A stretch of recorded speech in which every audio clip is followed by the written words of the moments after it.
Hi, everyone. I trust that you are doing well today. How are you all? Such a joy to have you here for episode number 4 of Shape, our leadership conversation that is designed to help you discover how God has built you so that you can thrive and be everything that God wants you to be. So excited to have you here. Let me know if you can hear me really, really well. And I want to let you know, if you haven't, would you go ahead and subscribe to the channel if you're here for your very first time. Such a joy to have you here. Subscribe to the channel. If not, just go right ahead if you already have and like the video.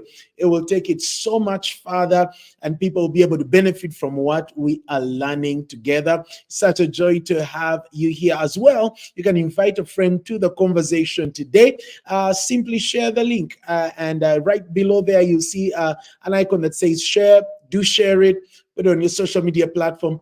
Invite a friend that's interested in a conversation about leadership. And I believe that our time together today is going to be absolutely fruitful. So absolutely looking forward to our time today. I want to welcome you.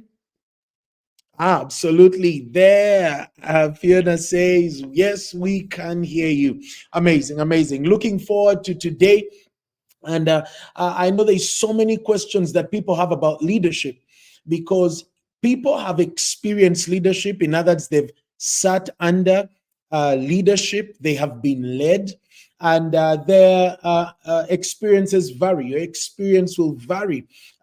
You and your neighbor will have different experiences of leadership, and but also you've led. You've led in one way or another, and your experience of leadership will be so different from the person next to you.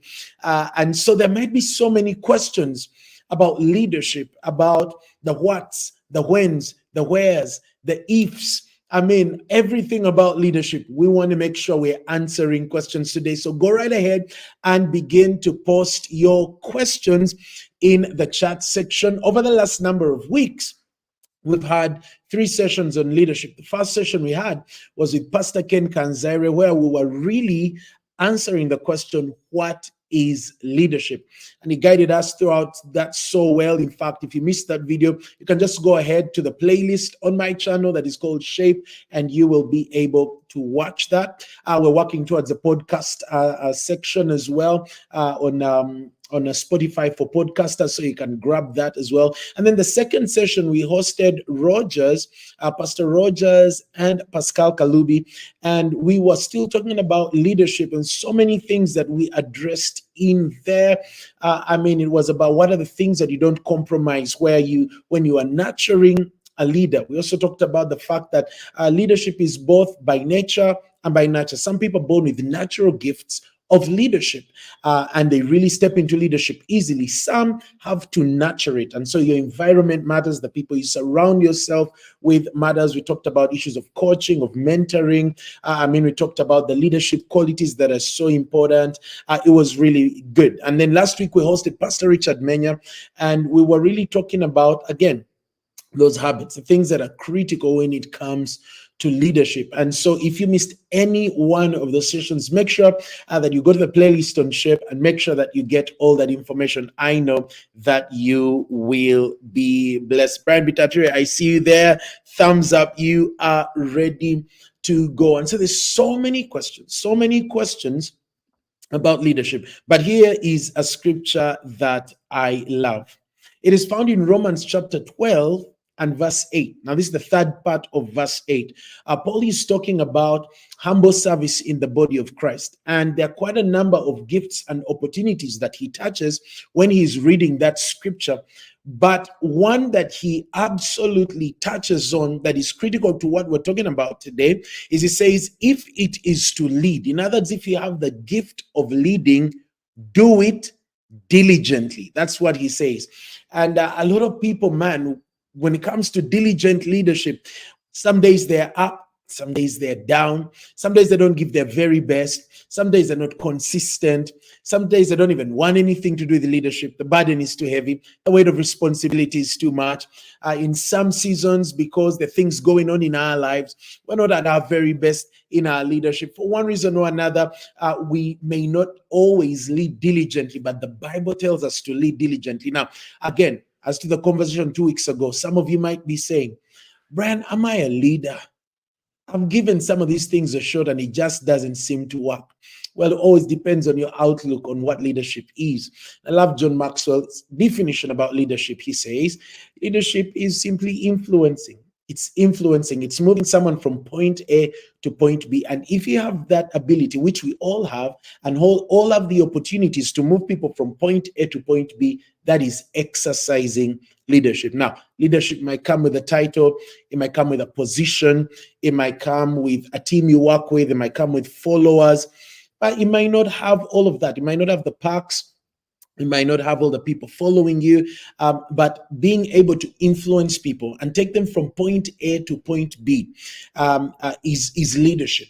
Influence. Leadership is influence. It's always moving people from where they are to where they need to be. And sometimes in a season, you're required to move someone from here to there, and someone else will pick it up and move them from where they are at that point where you left them to where they need to be. And so leadership is about just moving people forward.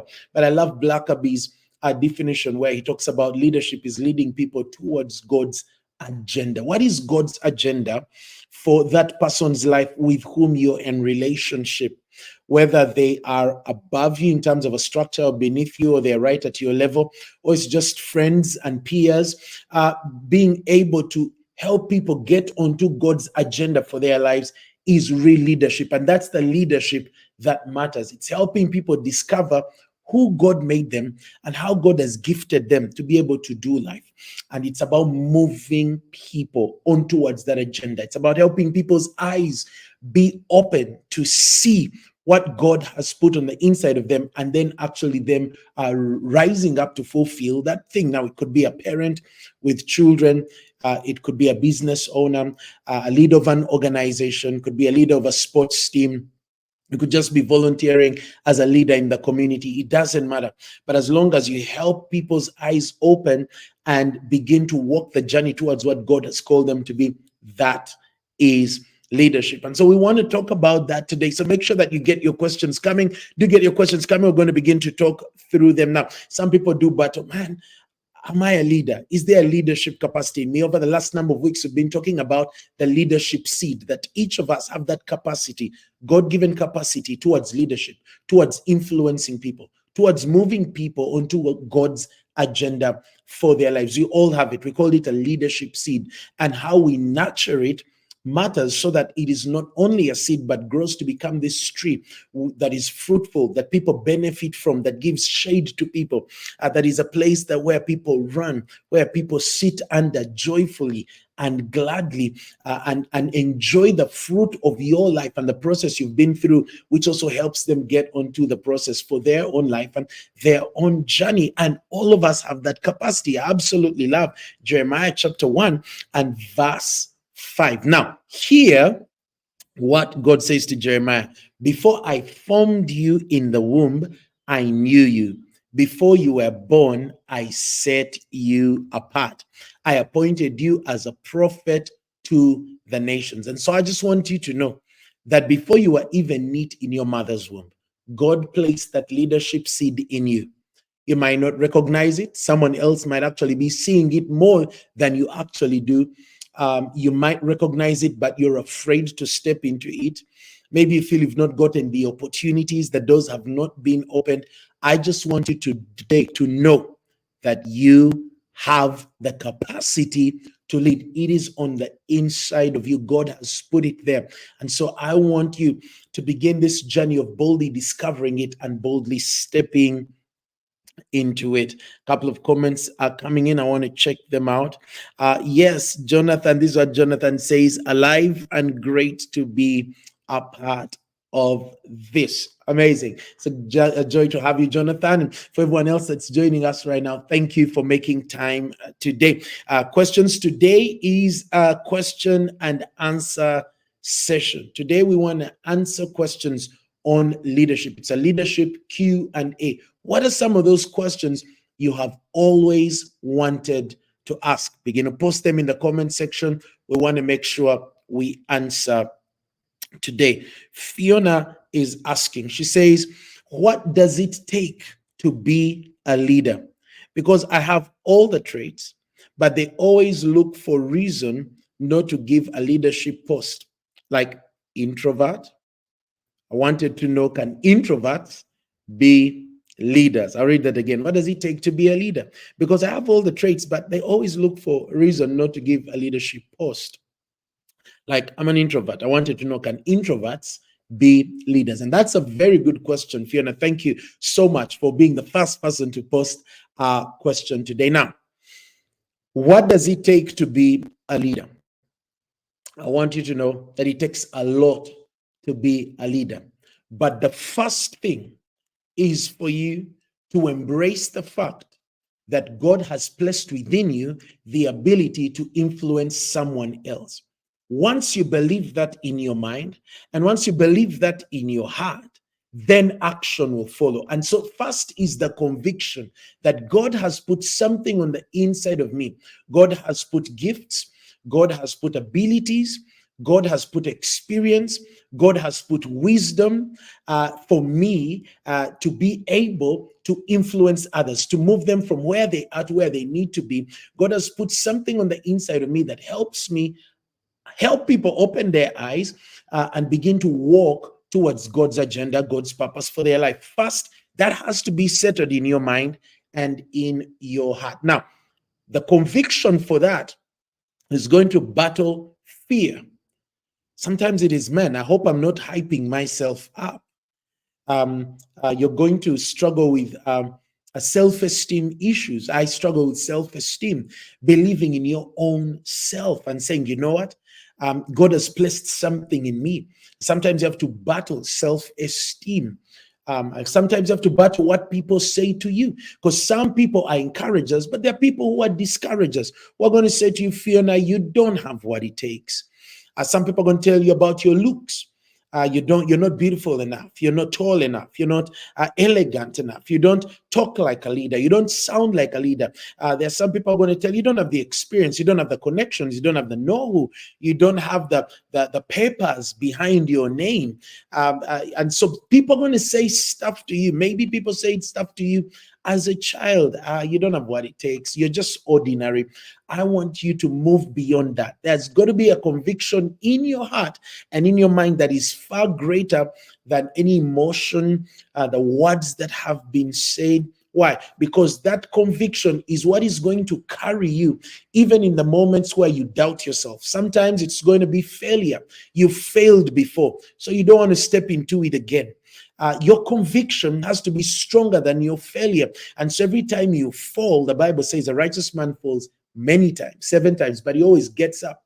And the concept of failing forward, you learn from your failure. It doesn't stop you. You get up and go again. So have you failed? That is a good thing. You've just simply learned how not to do that, and you've discovered how you can do that even better. And so sometimes it's going to be failure that is holding you back. Your conviction must be stronger than the pain and the shame of your failure. Go again. Keep going. Get up. Try again. Don't give up. Don't give in. Don't let up. Go again. And so number one, I would say your conviction. It takes a conviction. Believe it in your mind and believe it in your heart that God has put something on the inside of you that can help people go from where they are to where they need to be. And then the other part of your question, you say, because I have all the traits, but they always look for reason not to give me a leadership post.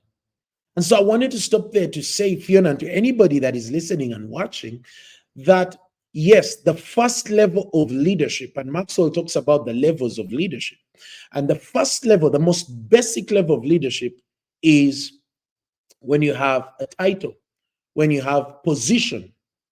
That's the first one. Position is the most basic level of leadership. And sometimes you're going to be given a position, and that position will give you a certain amount of power and authority to be able to influence people. People may not like you, people may not fancy you, but because you have that position, you have authority and you've already been put in a place to influence people. But that is the lowest level. We all aspire to go from a position to higher levels where people begin to give you the permission to lead. Now, that may be because you have a position, but may not be because you have a position. There are people without a position who are more influential than people who have the position. In any group, there is always a dynamic. The person who has the position, but there are some what you call opinion leaders, people who may not hold a position, but they have the ear of the people. They have the attention of the people. When they speak, people listen. When they act, people follow them. And so you don't have to have a position to lead. And so I would also like to say, to just stop there and say, Fiona, that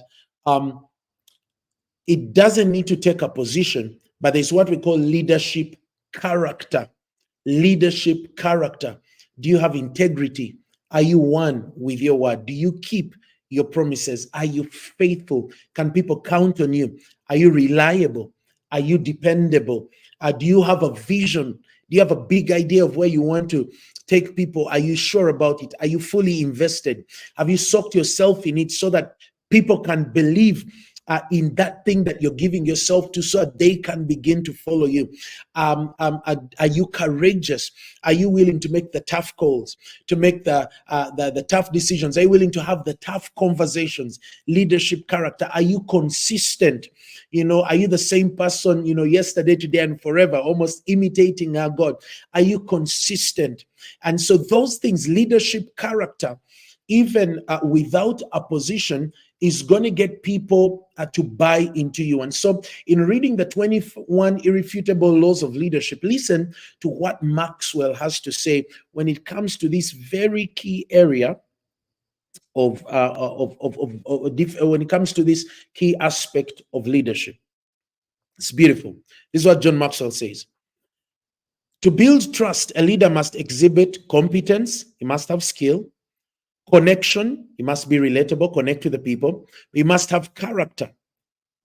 And we're talking about leadership character. Even when you don't have a position, the character matters. He goes on to say that character makes trust possible. People will only buy into you to the level that you display character. You may have a position, but if you don't have the character, people won't buy into your leadership. It'll only be for a while, and people will stop following you. They will rebel against your leadership.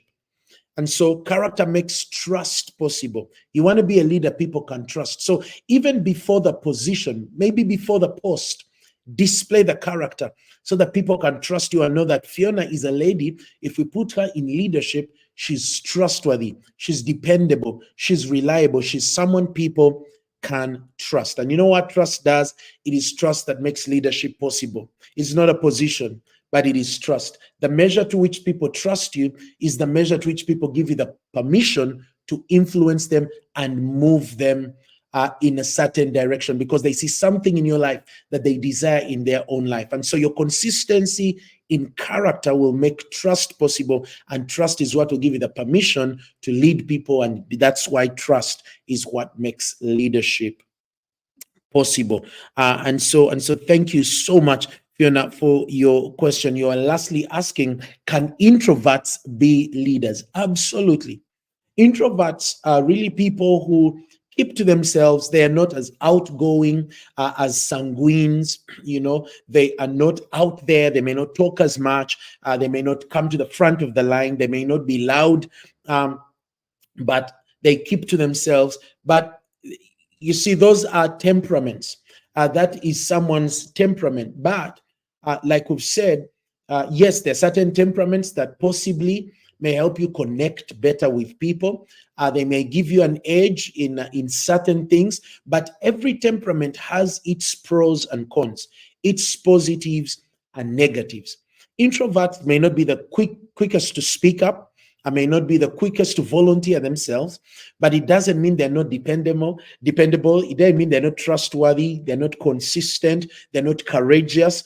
They can be those kinds of people. And so there's so many people that are introverts, but are great leaders. And so, yes, it may be your temperament, but we're not slaves to our temperament. As Christians, we're led by the Spirit of God. And so the Spirit of God brings us to a place of freedom where we don't just become slaves of, I'm quiet, I don't speak. No, we rise up to the occasion when God opens the door, when God gives us an opportunity, when someone invites us to step up. We step up because we want to make the most of a moment. Auntie Marilyn Skinner, the wife to our founder, Gary Skinner, always said, never underestimate the significance of a moment, because a moment well lived will make the difference. So when someone opens the door and gives you an opportunity, step up, regardless of your temperament. You're not a slave to that. That's simply a case. But what is on the inside, what is true, and what God has gifted you and given you is what needs to step up to the plate and lead regardless of what is around you. Absolutely amazing. I hope that you have been blessed by that. Now, Charlene goes on to ask, it's moving past the failure, the trauma, the weakness, the fear, the voices within. The conviction must be stronger. Keep pressing through. And Charlene is simply restating what we've been saying. Absolutely true, Charlene. So many people have leadership trauma. Sometimes it is trauma from leadership you've been under. Some people are so bad at leadership that when people are led by them, it is a traumatic experience, and therefore people begin to despise leadership. Maybe some of you are here today and you've sat under bad leadership, and therefore you are not quick to offer yourself as a leader because of the bad experience you had with leadership. There's leadership pain, there's trauma. But it could be because of your own bad experience. You failed miserably when you had the opportunity to lead, and so you've cut that opportunity off, regardless of whether it was leadership under trauma under bad leadership or your own failure. I want you to know that that does not define what leadership is, and it does not define who you are. We always get better. Our failures are not meant to break us, they're meant to make us. We learn from our failure. Look at David. He failed many times, King David in the Bible, but he never stopped leading. I want you to know that you're not disqualified because you failed. And you may have failed in someone's eyes, but God is still at work in you. God still has opportunities for you. God has a journey for you. And so the role is to ask yourself every day, what did I learn from that experience that I need to incorporate in my leadership now?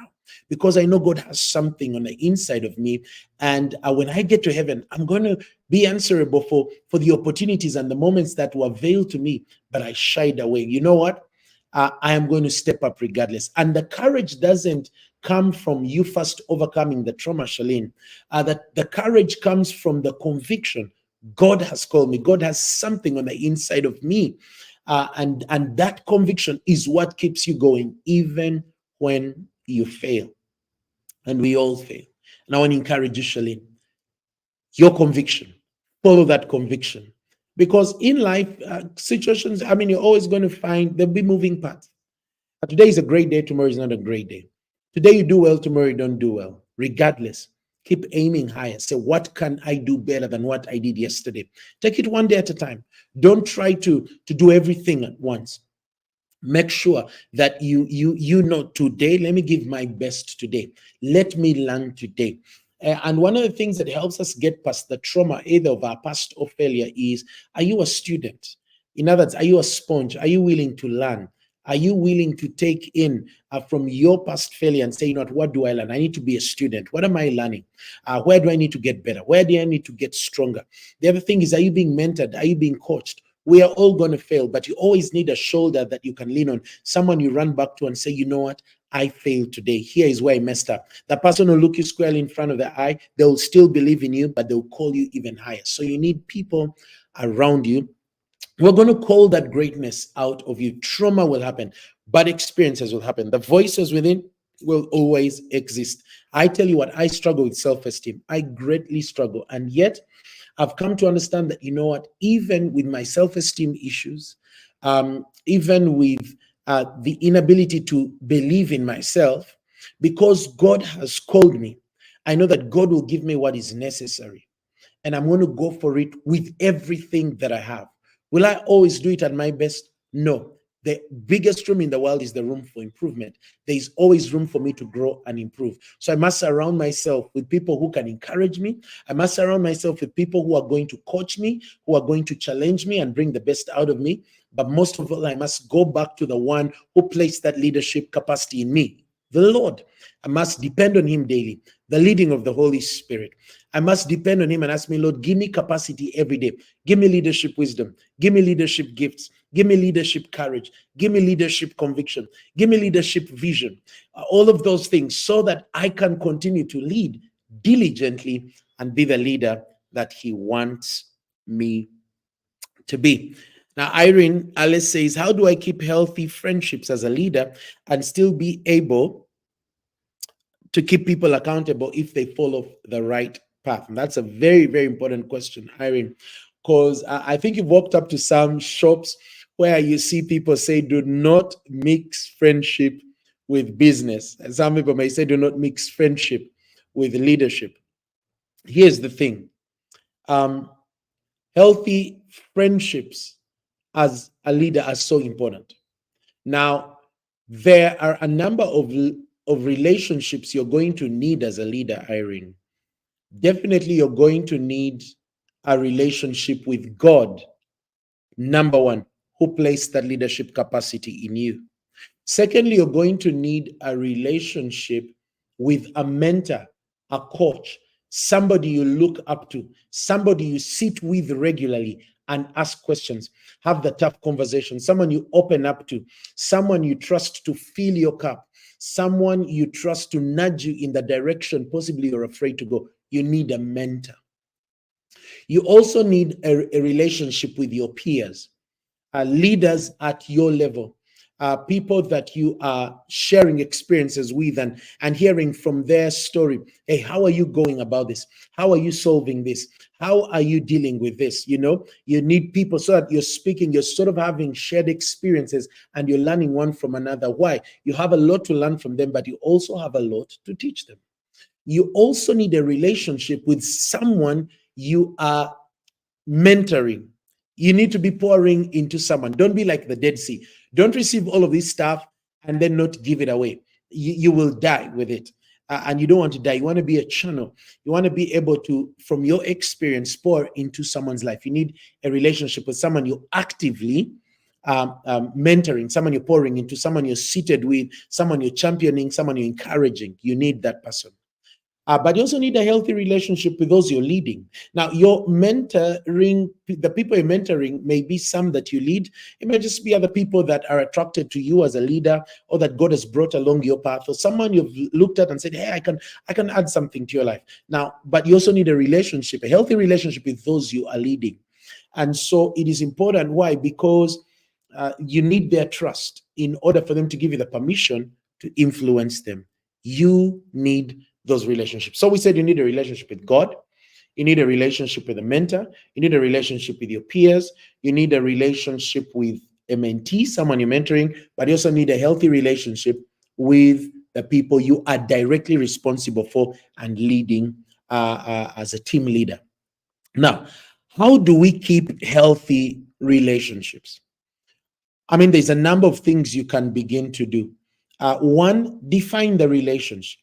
Relationships that are not defined can become toxic, can become unhealthy quickly. It is important that you and the person you're in relationship with understand, where do we stand. Now, you could even have a personal relationship with them. Many of the people I lead, I can sit and have a conversation with, and we can laugh like best friends. But the relationship is defined, and it's defined sometimes based on context, or just, the situation you find yourself in. If it's a work relationship and you lead them, hey, they need to understand that even as they relate with you, you are still their leader. And so the respect, the courtesy, must still be extended. So number one, always define your relationships. And definition of relationships will lead me to my second point. Always have boundaries. It doesn't matter how personal your relationship is with a person, always have boundaries in place. Make sure that boundaries are not crossed, whether it's physical boundaries, emotional boundaries, or any other kind of boundaries that may, sort of blur the lines between you and this individual. Always have boundaries. And then the other thing is communicate. Communicate your values. In this relationship, here is what's important to me as we relate, either as my leader or as the person that I'm leading, the person that I'm mentoring, the person that's mentoring me. Here are my values. God defines how he relates with us based on the values and the principles that are in his word. Please make sure you communicate your values, Irene. Say, you know what? Respect, or timeliness, or excellence. Make sure you communicate what is important to you in that relationship, so that it is not left to anyone's opinion what that should be. Because if you don't communicate, you're going to be disappointed, or you're going to frustrate them. So make sure it is clear the basis on which you relate with people. Make sure you communicate it. For me, any relationship, whether it is work or whatever I get into, for me as Brian, there's two things that are always important to me. It's respect and accountability. I know that there is value on you. I want you to know that there is value on me. I value you, you value me. Therefore, let's respect each other. Secondly, accountability. If we're going to be in relationship, there are things I must be open to you. You must be able to ask me questions within the boundaries of our relationships. Now, some relationships, you may find that you can only ask to a certain level, and that's because there are boundaries. But if we are going to be in relationship and I'm going to influence you, or you're going to influence me, there must be accountability. In other words, for the matters with which we are relating, let there be openness, let there be transparency. If it is a work issue, if it is a marriage issue, if it is a ministry issue, if it's a money issue, depending on the terms of reference here, there must be accountability. No skeletons, no secrets, because that will always bring make that relationship, or bring it to a point of not being healthy. So those are things that are important, but also some other things that will help you make a relationship healthy is that that you value what is important to the other person. It's not just about what's on your end, what is on their end as well. Because if people feel like they're valued, people feel like they're respected, then they're going to give themselves fully to that relationship. Or is it just a top-down relationship. People don't enjoy top-down relationship. Leadership has evolved over the years, and I would encourage you, Erin, if you want to have healthy relationships, make sure you care as much for the other person and what's important to them, because you're trying to influence them to go somewhere. Therefore, their journey, their ambitions, their dreams, their hopes, their plans must be a priority for you as well. I pray that that has been a blessing to you, Irene. Very, very important. Well, thank you so much. Thank you so much, guys, for those questions. Keep the questions coming in. Keep the questions coming in. We still have about 15 or so minutes to go. This is so important, because a lot of leaders are not relational. And so, in leadership, there's always two things. There's two big R's. There's an R of relationship. There's an R of results. This relationship must bring about certain desired results. That should be known from the very beginning. So as a leader, you want to make sure you build the relationships to a point that you have permission to influence people so that you can accomplish the desired results. And in my experience as a leader, I've come to understand it is important that you build relationship with people. Set that as a high priority for you as a leader. Make sure you're relational. Make sure you connect. Make sure that you care about people. Make sure that you're empathetic. Put yourself in people's shoes. Ask questions. Listen. Understand. Walk a journey with people. And don't just lead them towards the desired results of this relationship. Take them to where they want to go in life. Get interested in the whole person. Take them deeper, take them higher, take them forward, lead them past certain barriers. Be their encourager, be their champion, help them with their own trauma, answer their questions, be there for them, celebrate their wins. Make sure your relationship is tight, because when the relationship is tight, then you have their trust. If you have their trust, then you have their permission. And if you have their permission, most likely you're not only going to accomplish the results that you desire, you are going to more than surpass the results that you have set in place. So tell me, guys, what is standing out for you, even as we are already going through this conversation? What are you hearing? Maybe what I've said has sparked a question in your mind. What are you hearing? I want to hear from you. So I'm going to just go quickly to the comment section just to hear from you. What is the thing that you've had today that you're like, wow, that's important for me. That's a takeaway for me. That's something that I'm walking away with. Do let me know. I'll make sure to check out the comment section in just a moment. This is so critical. But I want you to remember, friends, you have what it takes to lead. You have what it takes to lead. And don't be afraid to fail. Don't be afraid to fail. Regardless of how you failed in the past, don't be afraid to fail. I'll tell you my own story. My leadership journey began, of course, as a young boy, but really began to take shape when I was in my senior six vacation before university. When I really began to lead in the youth ministry at Watoto Church, in worship, and leading. I just began to lead, getting really involved in helping people move forward. And I tell you, I used to struggle with my temper. And my temper, broke all the bridges and burnt all the bridges I possibly had at that moment. It was bad. It was bad. And I had to work on my temper. I struggled with perfectionism. And possibly some of the people who know me today will say, you struggled. You still struggle. And almost set unrealistic targets for myself and for those that I was leading. And when people, even possibly did their best, I was blind to people's very best. I just wanted what I wanted. I knew the standard I wanted, and that's all. If you didn't give me that, I was never satisfied. I was ruthless with people. But over a while, that caused me to fail in many ways.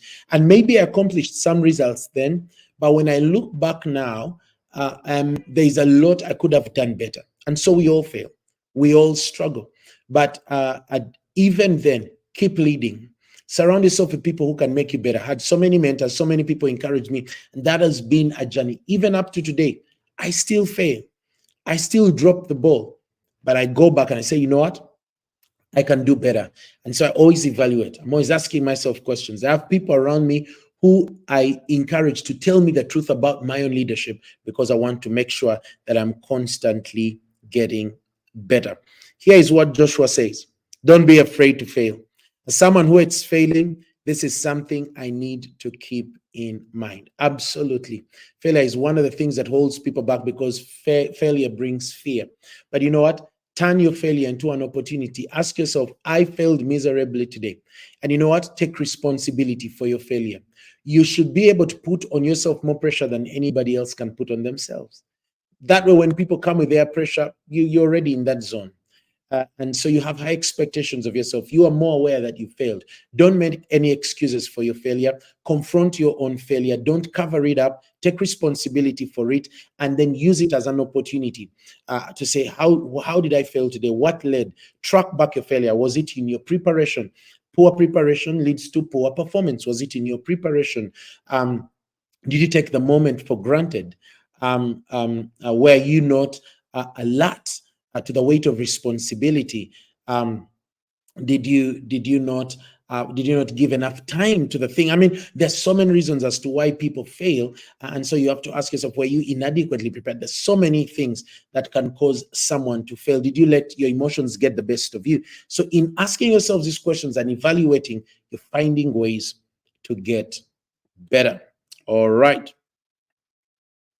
uh Irene says, my highlights. That's what Irene says.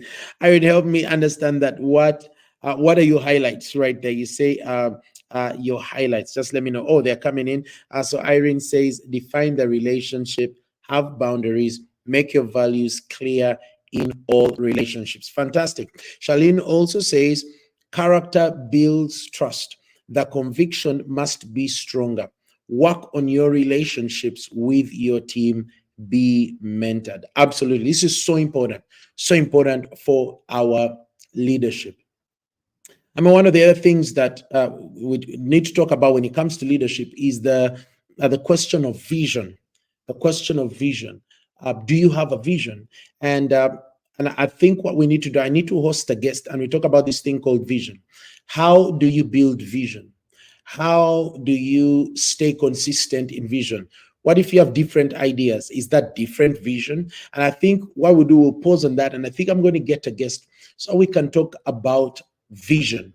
How do you develop vision so that you're able to lead with vision? A clear picture that produces passion in your heart and in the hearts of those that you lead, taking them on a journey that God has for them. And so I think when you talk about vision, I'm going to pause it. I won't dive into it today, but I think it's something that is so critical because vision comes from God and He downloads it to us. But how do we perceive it? And how are there tools that can help someone sort of discern what God has put in their heart and be able to translate it into a vision that is compelling and that people are willing to follow?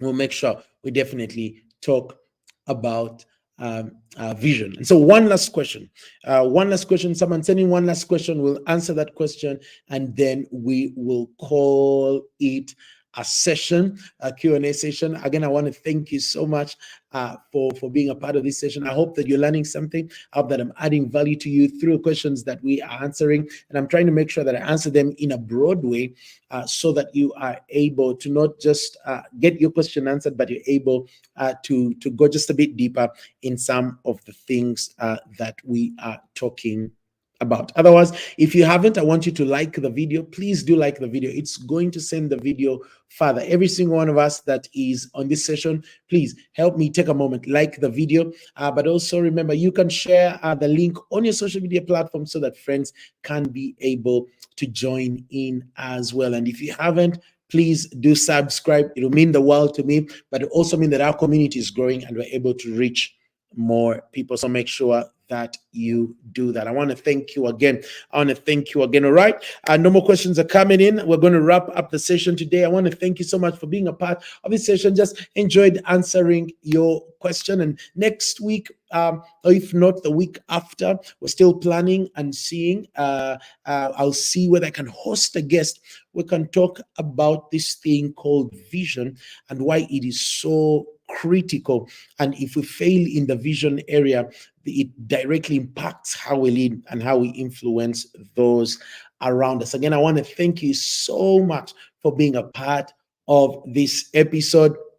Please do share the link. Please do like and subscribe so that we can be a blessing to someone out there. Thank you so much for joining, whether you've been joining us here today on YouTube or whether you're listening in on our podcast platform on Spotify. I want to thank you so much for taking the time to be a part of our Q&A today. To everyone else that has participated, whether you are watching live now or whether you're watching after, please do leave a comment right there and let me know how this has been a blessing to you. As always, I love you and God bless you.